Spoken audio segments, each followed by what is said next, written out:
नमस्कार, मैं हूं प्रसून। आज कांग्रेस ने आखिरकार अमेठी और रायबरेली का सस्पेंस खत्म कर दिया। राहुल गांधी अपनी ट्रेडिशनल सीट अमेठी से चुनाव नहीं लड़ेंगे। कांग्रेस ने उन्हें रायबरेली से उतारा है, जहां से सोनिया गांधी चुनाव लड़ती आ रही हैं। लेकिन इन सबसे मन में एक ही सवाल उठता है कि राहुल गांधी का आखिर क्यों टूटा अमेठी से रिश्ता? क्या यह दिल से लिया गया फैसला था या दिमाग से? तो आपको बता दें कि अमेठी में राहुल गांधी के सामने 5 बड़ी चुनौतियां थीं। पहली, 2022 में अमेठी की 5 विधानसभा सीटों पर कांग्रेस को महज 14% वोट मिले थे। स्मृति ईरानी ने 2019 के बाद अपना घर अमेठी में बनाया, जबकि 2019 के बाद राहुल गांधी ने सिर्फ 2 दौरे किए। अमेठी में गांधी परिवार के भरोसेमंद नेता जैसे डॉक्टर संजय सिंह, जंग बहादुर सिंह, राजेश्वर सिंह, दद्दन सिंह बीजेपी में शामिल होते चले गए। बीजेपी का परंपरागत स्वर्ण वोट कांग्रेस के लिए बड़ी चुनौती साबित होने जा रहा है। अमेठी लोकसभा में कुल 17.16 लाख वोटर हैं। इनमें सबसे ज्यादा संख्या अनुसूचित जाति के वोटर्स की है। इस सीट पर करीबन 26% दलित वोटर्स हैं। सवर्ण वोटर्स की बात करें तो 18% ब्राह्मण वोटर्स और 11% क्षत्रिय वोटर हैं। सवर्ण यानी ब्राह्मण और क्षत्रिय वोटर्स परंपरागत तौर पर बीजेपी का वोट बैंक माने जाते हैं। बीजेपी को दलित वोट का भी साथ मिल सकता है। अमेठी में अच्छा खासा जाति समीकरण वाला वोट बीजेपी की ओर जाता दिख रहा है। ऐसे जाति समीकरण को साधना राहुल गांधी के लिए बड़ी चुनौती साबित होती।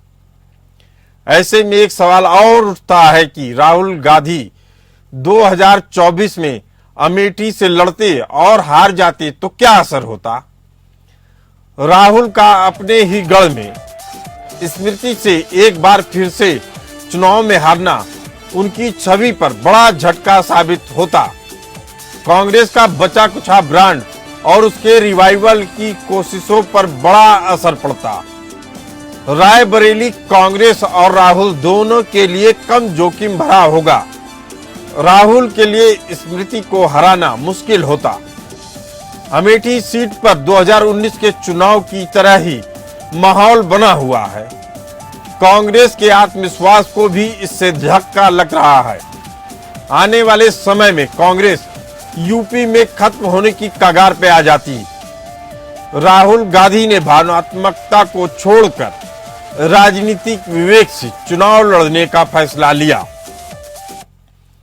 इसके बाद एक सवाल और उठता है कि राहुल रायबरेली और वायनाड दोनों से अगर चुनाव जीत जाते हैं तो आखिर वो कौन सी सीट चुनेंगे? और राहुल गांधी का रायबरेली की सीट पर लड़ना क्यों जरूरी था? कांग्रेस के लिए भी क्यों जरूरी था? वायनाड की सीट बरकरार रखी जाएगी, ऐसा माना जाता है एक आकलन के जरिए। उस आकलन में यह भी शामिल है कि रायबरेली की सीट पर प्रियंका गांधी को लड़ाया जाएगा। एक समीकरण इससे उल्टा हो सकता है कि प्रियंका को वायनाड से लड़ाया जाए और राहुल गांधी अपनी परंपरागत रायबरेली की सीट को बरकरार रखें। राहुल ने अमेठी छोड़ी लेकिन रायबरेली से लड़ने का फैसला किया। ऐसा नहीं करने पर उत्तर भारत की इलेक्टोरल पॉलिटिक्स से कांग्रेस बाहर हो सकती थी। इसी मुद्दे पर चर्चा करने के लिए हमारे साथ मौजूद हैं गेस्ट का एक बड़ा पैनल मौजूद है। राकेश सिंह यादव हैं, प्रवक्ता कांग्रेस, आदर्श कुमार हैं, वरिष्ठ पत्रकार, अमनप्रीत कौर हैं, राजनीतिक विश्लेषक। पहला सवाल राकेश सिंह यादव जी से, यह जो आकलन दिखाया जा रहा है आप उससे सहमत हैं राकेश जी? ये आकलन आपकी मीडिया के हिसाब से ठीक होगा, मैं बिल्कुल सहमत नहीं हूँ, ना कांग्रेस इससे सहमत है। कारण क्या है? आकलन मैं वही बोल रहा हूँ, मुझे बोलना तो दीजिए। आपने जो आकलन करा है कि स्मृति ईरानी बहुत बड़ी नेता, ऐसा नहीं है। ये आकलन नहीं है मेरा राकेश जी, फिर आप गलत जी। बात कर रहे हैं। आपने मेरा आकलन बोले ये मैं नहीं है सुन कि रहा था। स्मृति आप ईरानी बताए की बड़ी थे कि वहां से नेता चुनाव है। हार जाएंगे, 19 जैसा माहौल बना हुआ है, जीत जाएंगे, ये सब कुछ आप ही तय कर देंगे तो जनता क्या करेगी? अब मैं आपको बताता हूं ये आकलन क्यों दिया हमने। क्या बता रहे हैं? राकेश जी अब सुन लीजिए, चूंकि आपने टोक दिया इसलिए आपको बताना जरूरी है कि आकलन क्यों दिया। 2022 के विधानसभा चुनाव होते हैं। अमेठी के 5 विधानसभा क्षेत्रों में से आपको महज केवल 14% वोट मिलते हैं। विधानसभा लोकसभा अलग अलग होते हैं, दोनों के मुद्दे अलग होते हैं, दोनों का तालमेल नहीं कर सकते। लोकसभा की बात कर लेते हैं। 2019 में जो चुनाव हुए थे उसमें तुलोई विधानसभा में आप 15,000 वोटों से हार रहे थे। सलोन की बात की जाए तो 2,000 वोटों के करीब हार रहे थे। जगदीशपुर की बात की जाए तो 18,000 वोटों से हार रहे थे। गौरीगंज की बात की जाए तो 20,000 वोटों से हार रहे। अमेठी में केवल 230 वोटों से आपकी बढ़ती। इसकी बड़ी नेता नहीं है, ये दर्शाया है कांग्रेस ने कि स्मृति ईरानी का जो कद है वो इतना बड़ा नहीं है कि राहुल गांधी जी वापस मुकाबला करने के लिए जाते हैं। वो यूपी से लड़ रहे हैं, रायबरेली परंपरागत सीट है, वहां से लड़ रहे हैं। आप स्मृति ईरानी को बड़ा नेता बनाने की कोशिश करेंगे तो किशोरीलाल शर्मा जी हरा देंगे, फिर क्या करेंगे? आप ये कह रहे हैं कि स्मृति ईरानी के कारण आपने यह सीट छोड़ दी। कौन बोल रहा है? आप ही तो बोल रहे हैं, हम तो नहीं बोल रहे। आप ही तो कह रहे हैं कि इतनी बड़ी नेता नहीं, मैंने इसलिए कहा हो रहा है। किशोरीलाल शर्मा हरा देंगे ये बोला है मैंने। स्मृति ईरानी की वो इतनी बड़ी नेता नहीं है। गलत क्या बोला है? आप मानते हैं बड़ा नेता, हम नहीं मानते। हम कुछ नहीं मानते हैं, जनता जिसको मानती है वही बात हम रखते हैं। अमनप्रीत कौर हमारे साथ राजनीतिक विश्लेषक के तौर पर जुड़ी हुई है। अमनप्रीत कौर जी, हम और आप निर्णय तो नहीं इस आकलन पे आपका क्या कहना है? देखिए, रायबरेली और अमेठी की अगर हम बात करें तो वो कांग्रेस की परंपरागत सीट रही है। 2004 से लगातार सोनिया गांधी वहां से लड़ती आई है और जीतती भी आई है। उसी हिसाब से अगर देखा जाए तो अमेठी से जैसे राहुल गांधी पिछली बार चुनाव हार गए थे तो शायद उन्होंने वहां से दोबारा चुनाव लड़ने के लिए हामी नहीं भरी है। बहुत दिनों से कांग्रेस इस कश्मकश में थी कि वहां से अपने कौन से उम्मीदवार को खड़ा किया जाए। हालांकि विलंब तो देखिए हुआ है कांग्रेस की तरफ से, हमेशा ही होता है। इस चीज में हमेशा जनता भी उनको कटहरे में खड़ा कर देती है कि फैसले लेने में कांग्रेस बहुत देरी कर देती है। जैसे आज आखिरी दिन था अपनी नुमाइंदगी भरने का, तो उसी हिसाब से देखा जाए तो राहुल गांधी का एक रात को लेट जब अनाउंसमेंट हुई है कि वो रायबरेली से अपनी मां की जो सीट है परंपरागत उससे चुनाव लड़ेंगे, तो वहां के लोगों ने इस चीज का वेलकम भी किया है। और वहां पे जो अभी रोड शो जा रहा था उसमें भी लोगों ने बढ़ चढ़ के हिस्सा लिया है, क्योंकि आनाकानी ये भी थी कि कांग्रेस जो है वो यूपी से भाग रही है। ऐसा भी लग रहा था कि क्यों, जब प्रियंका गांधी वहां से चुनाव लड़ सकती है, वहां से राहुल गांधी भी चुनाव लड़ सकते हैं, तो क्यों उनके नाम की घोषणा जो है वो नहीं हो रही है। तो इस चीज में बहुत ज्यादा देरी करते हुए कांग्रेस, अमनप्रीत जी, ये देरी कांग्रेस की आदत में शामिल रहा। 1981 की भी बात की जाए, जब राजीव गांधी पहला चुनाव लड़ रहे थे तो जिस दिन उनका टिकट घोषित हुआ उसी दिन उन्होंने भी नामांकन किया। लेकिन यह मुद्दा नहीं है। मुद्दा यह है कि जिस रायबरेली की सीट को आप सुरक्षित मान रहे हैं, क्या इतनी भी सुरक्षित है? यह मामला इसलिए उठ रहा है चूंकि 1977 में राजनारायण ने इंदिरा गांधी को इसी सीट से हराया था 50,000 से ज्यादा वोटों से। उसके बाद इंदिरा गांधी जी चिकमंगलुर सीट से उपचुनाव लड़ती हैं और जीतती हैं। यह इसलिए चिकमंगलुर बड़ा मायने रखता है कि जब वो दोनों चिकमंगलुर से जीत जाती हैं उसके बाद वो आंध्र प्रदेश के मेडक से भी चुनाव जीतती हैं, लेकिन 1980 में, और दोनों सीटों पे जब मेडक से चुनाव लड़ती हैं 1980 में और रायबरेली से लड़ती हैं, जब दोनों जगह से जीत जाती हैं तो रायबरेली से इस्तीफा देती हैं और मेडक को बरकरार रखती हैं।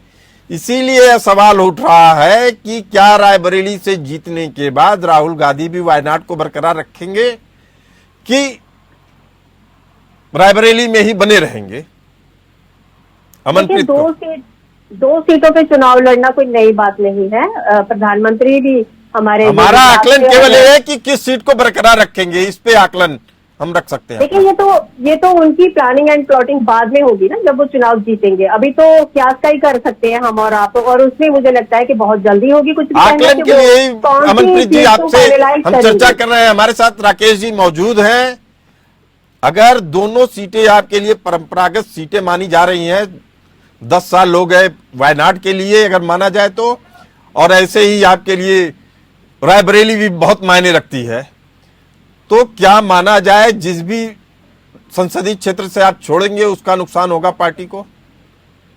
राकेश जी, प्रधानमंत्री जी ने जब 2 जगह चुनाव लड़ा था तो गुजरात सीट छोड़ी थी, तो नुकसान हुआ था गुजरात का। तो आप कह रहे हैं नुकसान नहीं होगा? प्रधानमंत्री जी से पूछा था आपने? बिल्कुल पूछा गया था, उन्होंने कहा था कि वाराणसी को हम बना के रखेंगे। नहीं, क्या जवाब दिया था बताइए? बता रहा हूँ आपको, बता रहा हूँ, आप सुन नहीं रहे हैं। कब, कैसे बता रहे हैं? कब आप मिले प्रधानमंत्री से? आपको जानकारी नहीं मेरे बारे में, आपको मेरे बारे में जानकारी नहीं है। जानकारी के अरे बिना जानकारी के आपको कुछ नहीं मालूम है, आपको मालूम ही नहीं है। सबसे पहले आपके सामने जो एंकर बैठा हुआ है उसी ने खबर ब्रेक की थी कि प्रधानमंत्री मोदी, मुख्यमंत्री मोदी पहली बार, एक भी नहीं हुई है। सुन लीजिए मेरी बात, राकेश जी आपके जानकारी नहीं है और अपनी जानकारियों को दूसरे मत थोपिए। आप गलत जानकारी बोल रहे हैं। सबसे पहले मैंने खबर ब्रेक की थी कि यूपी से चुनाव लड़ेंगे प्रधानमंत्री, उस समय मौजूदा मुख्यमंत्री थे 2012-13 में। आपको जानकारी नहीं है अपनी। राकेश जी आपसे फिर बोल रहा हूँ, आप अपनी जानकारी दुरुस्त रखिए, जिससे डिबेट कर रहे हैं उसके बारे में जान लीजिए। आप अपनी कम जानकारी को दूसरे पे नहीं थोप सकते हैं। आप सत्ता के शब्द बोल रहे हैं, ये गलत है। ये आपकी जानकारी नहीं है, आपको पता ही नहीं है कौन आदमी क्या बात करता है। आप कैसे बोल रहे हैं? आप कैसे पूछ रहे हैं? प्रधानमंत्री से पूछा था, बता तो रहा हूँ आपको, आप सुनना नहीं चाहते हैं। अमनप्रीत कौर जी, जवाब मिला? आखिर इनके चिल्लाने से क्या इनकी, कभी प्रेस कॉन्फ्रेंस करी, कभी उनका इंटरव्यू करा? जिस प्रधानमंत्री ने 10 साल में इंटरव्यू, ये रायबरेली और अमेठी पे अभी भी नहीं चर्चा करना चाहते हैं, प्रधानमंत्री पे चर्चा करना चाहते हैं राकेश यादव जी। जो सच बोला इनको जानकारी है नहीं। आपसे फिर बता रहा हूँ राकेश जी, शांति से सुन लीजिए आप मेरी बात, आप मेरी बात सुनिए शांति से। पहले आप मेरी बात सुनिए जब शांति से। आप क्या कह रहा हूँ मैं, आप ये बात सुनिए। आप झूठ बोलते हैं, आपको जानकारी नहीं है, कम जानकारी के कारण आप बैठ गए हैं, उसके बाद भी आपको मालूम नहीं है कौन किस आदमी से क्या सवाल पूछ रहे हैं। आप सुनिए मेरी बात। 2012 के चुनाव में, गुजरात विधानसभा के चुनाव में मैं चुनाव कवर करने गुजरात गया था। आपको सुन लीजिए अगर आपको नहीं समझ में आ रहा है तो। उस चुनाव में पहली बार मैंने खबर ब्रेक की थी कि नरेंद्र मोदी अगर चुनाव जीतते हैं तो प्रधानमंत्री के कैंडिडेट के तौर पे पहली बार उत्तर प्रदेश से वो चुनाव लड़ेंगे। आपकी अपनी जानकारी नहीं है, आपसे अपेक्षा भी नहीं की जा सकती है कि इस तरीके की जानकारी रखिए। अमनप्रीत कौर जी, आपसे क्या अपेक्षा नहीं की जा सकती कि आप निष्पक्ष होंगे? निष्पक्ष हूं मैं, आपसे सवाल पूछ रहा हूं अमेठी और रायबरेली के बारे में, तो आप कहेंगे कि अगर नहीं इस डिबेट पे इस बात के बारे में चर्चा करता तो आप कहते कि आपने कांग्रेस को समय नहीं दिया। आपसे कोई जवाब नहीं है। जनता को झूठ मत परोसी है, नेता तो परोसी रहे हैं, इनकर में परोसेंगे तो आपने ये स्वीकार कर लिया नेता झूठ परोस रहे हैं, तो चलिए आपको शुभकामनाएं। आप ऐसे ही झूठ परोसते रहिए और बटोरते रहिए। आपको जानकारी नहीं होती है, समझ में नहीं आता किस तरीके की जानकारी के साथ बैठते हैं आप। सूत्र में जाते हैं तो स्वीकार कीजिए, आपकी क्या जानकारी नहीं है। आदर्श कुमार हमारे साथ वरिष्ठ पत्रकार बैठे हुए हैं। आदर्श जी, ये आंकड़ों को झुठलाना चाहते हैं कि इनको क्लीन चिट मिल जाए। आदर्श कुमार जी, जी जो आकलन हो रहा है, मुझे उम्मीद है कि आप वीडियो पे आ जाएंगे। ये जो मामला हो रहा है कि रायबरेली भी इनके लिए कांटे की सीट साबित होगी, आप इससे इत्तेफाक रखते हैं आदर्श कुमार जी? बिल्कुल बिल्कुल सही कहा आपने कि रायबरेली सीट पर भी जीतना इतना आसान नहीं है, क्योंकि अगर इतना आसान होता तो राहुल गांधी जो है वायनाड की तरफ पहली बार ही जो है रुख नहीं करते, और उनको ये समझना चाहिए था। मुझे ऐसा लगता है कि देखिए रायबरेली सीट से वो चुनाव लड़ रहे हैं, लेकिन आपने बिल्कुल सही फरमाया कि आगे चल करके जब वरीयता की बात आएगी, जब सीट छोड़ने की बात आएगी, तो मुझे ऐसा लगता है कि वो रायबरेली की सीट छोड़ेंगे और वायनाड से जो है उसको वो काबिज रखेंगे, क्योंकि सीधी सी बात है कि उनको कहीं ना कहीं ये लगता है कि सुरक्षा जरूरी है, और वो सुरक्षा को लेकर के इस बात से हमेशा ये चिंतित रहते हैं कि अगर एक सीट ऐसी हो जहां से किसी भी तरीके का कोई लोकसभा में जाने को लेकर के जो है वो कोई बाधा खड़ी न हो, और ये सही भी है, इसे मैं गलत नहीं मानता कि वो ये रायबरेली सीट पर आगे चल करके किसी और को उतार सकते हैं या फिर आगे चल करके रायबरेली सीट को छोड़ सकते हैं। तो यह तो, मामला इसलिए भी उठ रहा है आदर्श जी, चूंकि अभी 2022 के चुनाव हुए, उसमें रायबरेली सदर सीट से अदिति सिंह जो भाजपा की उम्मीदवार थी चुनाव जीत गई और पहली बार भाजपा का खाता खुल गया। आंकड़े ये बता रहे हैं कि जो वोटों का अंतर है, जिसमें पिछले चुनाव में सोनिया गांधी जी लड़ी थी, 1 लाख से ज्यादा वोटों से जीती थी, वो अंतर कम होता चला जा रहा है। 2022 में एक बड़ा संकेत है। इस संकेत को आप किस तरीके से आंक रहे हैं? देखिए, सीधी सी बात है, राहुल गांधी जी ने घोषणा कर दी है कि रायबरेली से वो लड़ेंगे, तो अब बीजेपी वहां पूरी ताकत झोंकेगी, और जब पूरी ताकत झोंकेगी तो निश्चित तौर पे ये जो है जीत को लेकर के जो उन्होंने किस तरीके से, मुझे नहीं पता कि उनको किसी ने सलाह दी होगी या कुछ ऐसा बताया होगा, तो वो आश्वस्त नहीं हो सकते।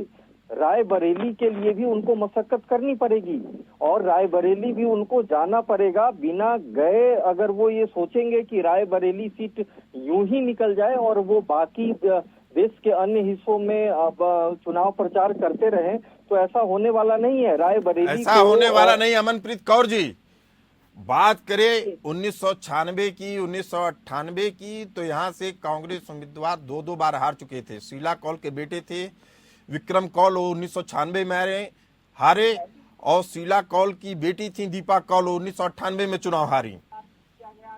इसका मतलब है कि ये परंपरागत सीट है, लेकिन कई बार जनता ने कांग्रेस को झटका दिया है।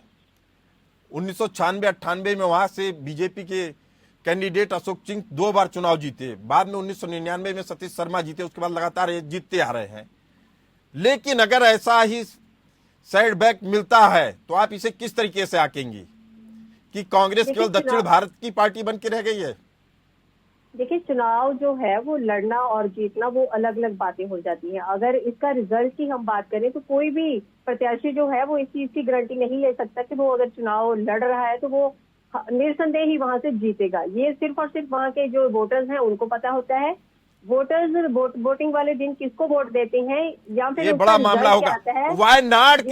वायनाड की बात की जाए तो आपको क्या लगता है कि वायनाड में राहुल गांधी जी अपने जीत के प्रति पूरी तरह स्वस्थ हैं या उसमें भी कुछ किंतु परंतु है?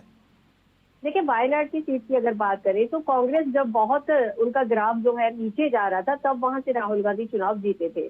उसके दूसरे पक्ष की बात करें तो वहां पे जो विपक्ष है वो, अगर भाजपा की हम बात करें तो भाजपा वहां पे इतना पैर पसारे हुए नहीं है। वहां से मार्क्सवादी कम्युनिस्ट पार्टी की एक नेता, बड़े नेता की पत्नी चुनाव लड़ रही हैं और वो कड़ी टक्कर दे रही हैं। ये बात कई बार सामने आ चुकी है।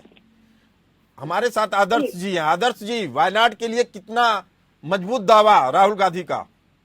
देखिए, वायनाड सीट से तो राहुल गांधी जीत जाएंगे, इसमें कोई शक नहीं है जी। लेकिन मसला जो, असली मसला जो आपने उठाया है कि रायबरेली से जब भी वो चुनाव लड़ रहे हैं, रायबरेली उन्होंने क्या सोच करके चुनाव लड़ने की घोषणा की है, क्योंकि आने वाले समय में वो ये सीट छोड़ेंगे ही। और आप देखिएगा जब दोनों सीटों पे अगर वो जीतते हैं तो निश्चित तौर पर रायबरेली की सीट छोड़ने की वो घोषणा करेंगे, क्योंकि आदर्श जी, अगर मान लीजिए ऐसी बात होती है, आप जैसा कह रहे हैं कि अगर वो छोड़ सकते हैं, तो क्या उत्तर भारत की इलेक्टोरल पॉलिटिक्स से कांग्रेस बाहर हो सकती है? देखिए, मैं हमेशा कहता हूं कि लड़ाई में आपको रत्ती भर भी पीछे हटने की जरूरत नहीं होती। बिल्कुल जो है, मैं तो ये मानता हूँ प्रियंका गांधी को भी चुनाव लड़ना चाहिए था। आप जो है प्रियंका गांधी को भी चुनाव लड़ते और बिल्कुल फाइट करते। जब जीत और हार मायने ही नहीं रखती है तो आपको लड़ना चाहिए, आपको लड़ने से पीछे नहीं हटना चाहिए। वहां ठीक है, अमेठी से अगर राहुल गांधी नहीं लड़ रहे थे तो उसकी जगह प्रियंका गांधी को उतार देते। और जो अभी रणनीति समझ में आ रही है उससे ये समझ में आ रहा है कि अगर राहुल गांधी रायबरेली सीट जीतने के बाद छोड़ते हैं तो वहां प्रियंका गांधी जी अपनी दावेदारी कर सकती हैं। हाँ, लेकिन मेरा सवाल वही है कि रायबरेली से अभी ही उन्हें क्यों नहीं चुनाव लड़वाना चाहिए था? बताइए राकेश जी।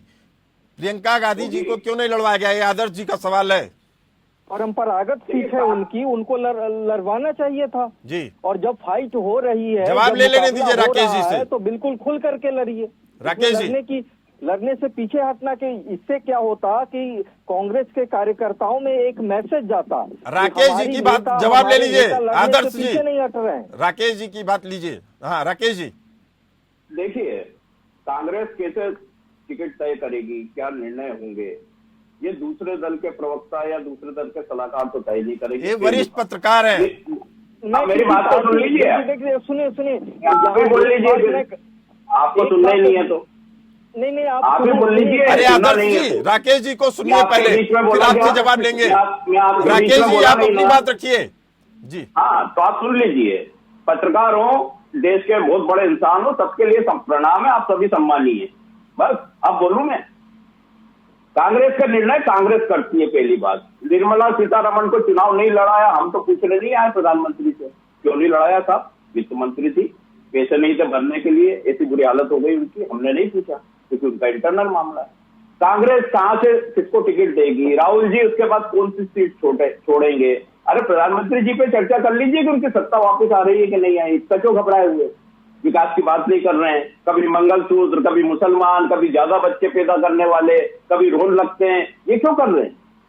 ये नहीं पूछते, इस पर चर्चा नहीं होती, डर लगता है चैनल बंद हो जाएगा। अरे पूछिए प्रधानमंत्री से। राकेश जी, विकास की मुझे क्यों बात आपकी नहीं सोच करते? पे तरस आता है। जिस कांग्रेस ये की मेरी दुहाई सोच दे पे रहे तरस नहीं हैं आता, और आपकी बातों लोकतंत्र पे की तरस दुहाई आता दे रहे हैं, आपकी उसी बातों पे तरस केंद्रीय आता है। कांग्रेस, पूरा देश जानता है सुन लीजिए, क्या हालत हो गई है मोदी केंद्रीय मीडिया चुनाव की। पूरा समिति देश जानता है। गांधी कोई परिवार दूसरी के बात सामने नहीं है। सरेंडर हो ये जो जाता बोल रहा है। हूं ना, इस पे भी खड़गे जी सरेंडर हो जाते हैं और खड़गे जी कहते हैं गांधी परिवार खुद फैसला करे कि रायबरेली से चुनाव लड़ना है या अमेठी से।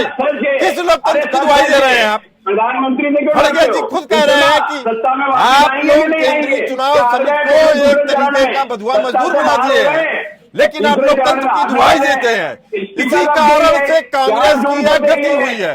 इसे स्वीकार करने में आपको दिक्कत होती है। जगह जगह खोजते रहिए चुनाव क्षेत्र और जगह जगह आपको लगेगा कि यहाँ राहत मिलेगी। प्रक्रिया बदलिए, सच्चाई स्वीकार करिए राकेश जी। अगर राकेश जी सच्चाई नहीं स्वीकार करेंगे, मीडिया का काम है आईना दिखाना, ना कि आपकी बात को आपके हिसाब से रखना। अगर आप आईना नहीं देखना चाहते हैं तो इस तरह के नतीजों को भुगतने के लिए तैयार रखिए जो आपके साथ 2014 में और 2019 में हुआ। इस चर्चा में फिलहाल इतना ही। आप सभी मेहमान हमारे इस खास कार्यक्रम में जुड़े, आप सभी का बहुत बहुत धन्यवाद। आप लोग बने रहिए एपीएन न्यूज के साथ। हमें दीजिए इजाजत। नमस्कार।